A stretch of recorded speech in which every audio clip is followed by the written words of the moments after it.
Today we are going to tackle the conditional multi-menu with a little extra. I saw this on another YouTuber's channel. I loved the idea, and I had questions at the end, so I wanted to see if I could take it up a notch. Now, the first thing that I want to say is that there are so many ways to do this. You can use other formulas. You don't have to use the ones that I'm using today in this tutorial, but what this will allow you to do is select one menu and have the result of that menu populate a different menu, and we're going to take it up a notch and allow that on multiple rows. So the formulas we're going to use today are going to be XLOOKUP, sort, array formula, and transpose, and we're going to do a bit of data validation along the way with our standard drop-down menus. Let's start by taking a look at XLOOKUP. So XLOOKUP returns a range of values based on a lookup key that you find somewhere in a range on the page. So as you can see here, B2 is the value of the first drop-down menu that we're going to use. We're going to search in E1 to G1, which is animals, places, or numbers. And then we're going to return the result of everything inside of E2 to G16. And then the remaining values are like what happens if there is an empty value in there and how do you want to search. And we'll tackle all of that when we get onto the actual sheet.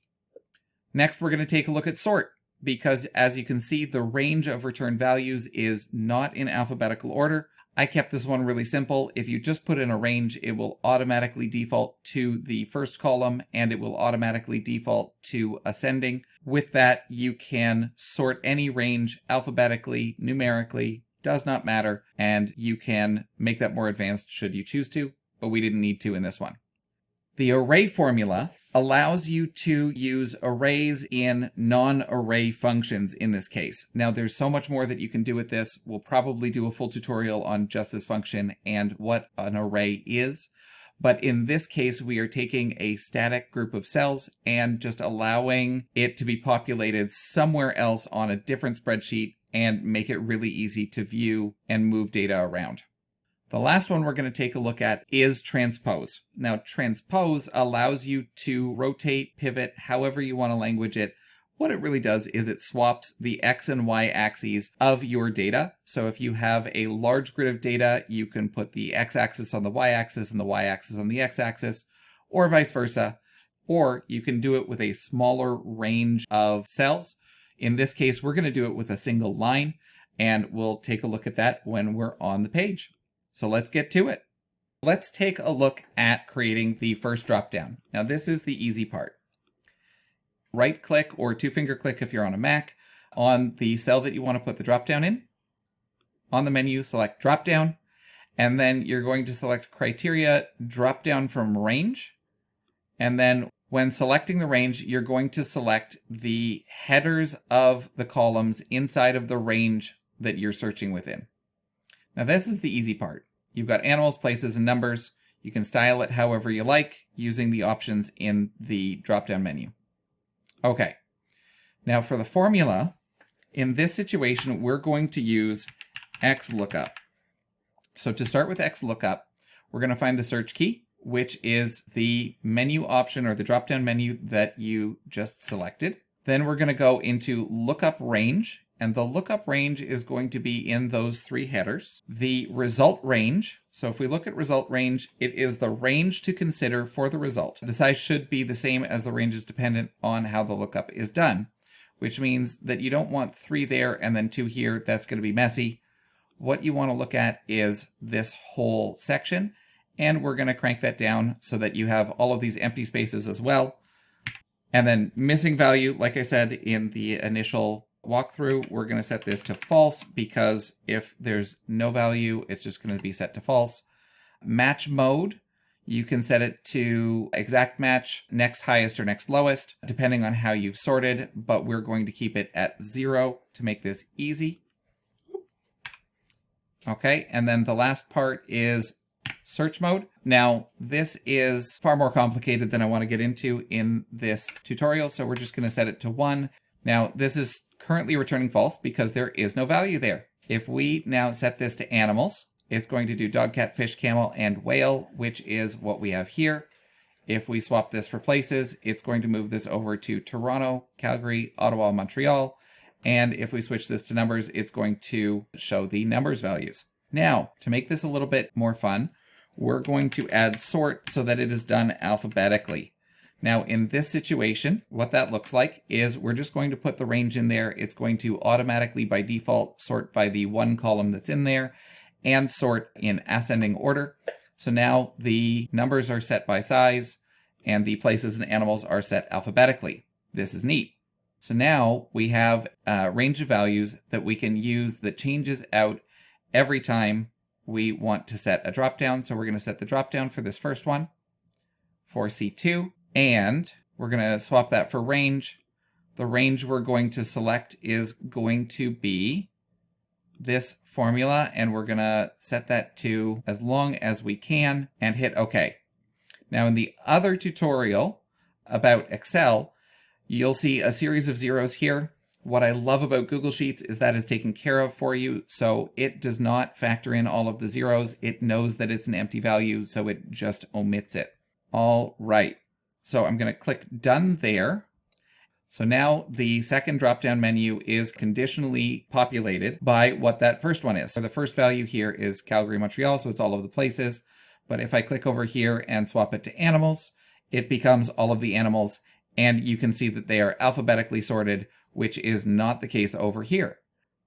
So we can select camel. Now, if you swap to places, this will now show an invalid response, and you can then select it and swap to a place.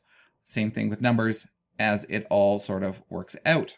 Now, this is where the other tutorial ended, which is super valuable and wonderful and fantastic. But I was like, well, what happens if I had a list of my friends and I wanted to find out what they liked, whether they liked animals, places, or numbers, and which one of the available values was their favorite? Well, if I went and tried to do this down here, it would force the same value and might not work, because this is still going to pull off of this one formula over here. We're going to need a whole bunch of these formulas. So let's take a look at what that would look like. And we're going to start moving these to other pages. So we're going to take the core values, and we're going to take all of this, we're going to chop it out, so Command X, and we're going to move to core data. There we go. And I'm actually going to paste this in because I added Montreal in there. And you can see that this still moves all of those formulas over there, which is fabulous. Now this, we're actually going to delete entirely because it's going to get more complicated than that. And I'm going to take this whole formula, I'm going to chop it out, and we're going to move it to drop-down options. Now, you can see here that I've already used the array formula to populate the drop-downs, and I'm just going to paste that formula over here for right now to hold on to it. I'm going to put a border around it so I remember where I put it. And we've got the array formula. So how this works is it is going to populate, so equals array formula, and then you're just going to put in an array. Now you can put in multiple arrays or add them together, as you can see in the example, but we're going to do simple all of column A and column B, and we're going to close that out, and that's going to pull in all of these values. Next, we're going to grab this as the favorites drop-down options, and although I already had transpose in there, we're going to take a look at this value. So we're going to add this in here and make some modifications to the formula. All right, so this formula is currently looking for B2. The core data is no longer the core data. So the core data is going to be over on the core data tab, and it's going to be the top headers on the range. So we're going to see if that helps. Okay. And then the range that we're looking at, we're going to take out and we're going to move it back over to the core data set. Now I'm going to do something fun with this in just a second. And then we're going to keep false and the same missing value, match mode and search mode. All right, so you can see here that the problem we're still going to run into is that these options, they're in the same column. Now with that column, then I can no longer use the values here, and that's just going to cause a big old mess, because then you're going to end up with a bunch of errors. So what we need to do is transpose.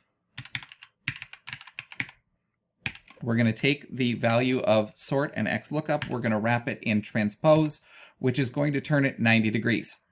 Now, if I go back to these drop-downs and I swap this for places, we come back here, it now says Calgary, Montreal, Ottawa, and Toronto. So we're on the right track here where we now have options that we can use all along here. We don't know how long they're going to be. We don't know what values they're going to be, and that doesn't matter. So now we've got these drop-down menu options placed based around these names and these places.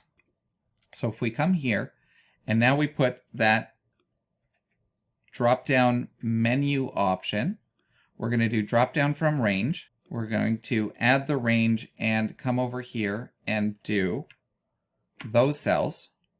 We're going to hit OK and hit done. So now we've got all of these based on places, and it's done in that fashion. Now we're going to also jump in and adjust some of these formulas so that you can just copy them and drag them down through all of the other ranges. So for here, right now, the dropdown is set to A1 and C1 on core data, which is actually what we want to keep. So we're just going to take that and drag that all the way down. It's not going to move. It's always going to use these options as the drop-down options. Now, we are, however, going to take out the values there, and that way we can show the conditional drop-down values. Now, this one is based on this value of drop-down options C2 and F2. Now, what we want to do is we want it to stay in the appropriate column. We want it to take up the entire row, and we want it to track down if we copy those values. So we're going to keep it in the same starting column, which is column C, but we're going to make the row value, open. And because we want to select the entire row, not just until column F, we're going to delete both of the dollar signs and the F, which allows us to capture everything in that row. So now it doesn't matter how long that is, it's going to capture everything all the way along this value. Now this is going to change based on everything that we put in here. So if I put in, my name in here, we're going to have another one over here that has my name in it. And even if I try and delete that, it's not going to work because we have to delete it from the source. Now the places will get filled in. So let's do numbers in the second one and animals in the third one. Now those values are here. What we want to do is have this formula now map to these values. So with B2, we want to adjust it so that it is not exactly B2. We want it to stay as B, but allow the row to change. So we're going to do $B2. And if you're on a Mac, the short form for that is function F4. If you're on Windows, I believe it is just F4. Don't quote me on that. But I know how much of a pain it is to add those dollar signs in there over and over and over again. Next, the core data is going to stay exactly as the core data. So we're going to do function F4 and we're going to lock those rows. You may want to add in additional values if you're going to add more columns or more headers. That's totally up to you. And for the last part, we're actually going to adjust this so that it is A2, which if we come back over here is from this part, and we're going to go over to C, but we want anything in that row so that we can have unlimited options of places, numbers, animals, whatever you plan to do with this. So we're actually going to take out the 6, and it's going to be A2 over to C and all the way down.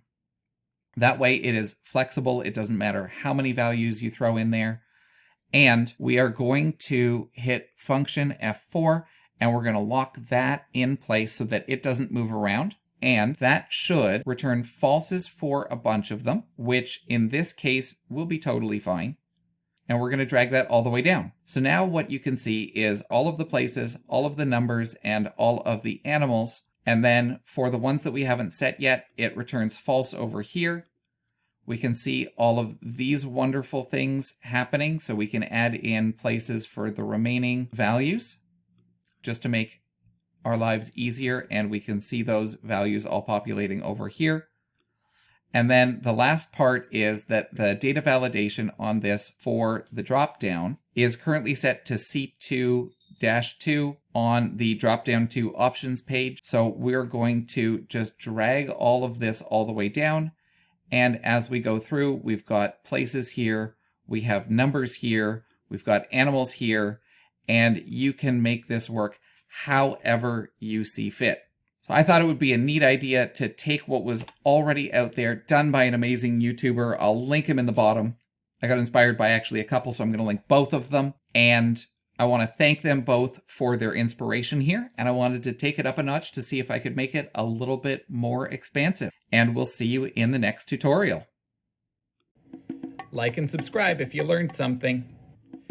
And remember, anything worth doing well is worth doing badly first.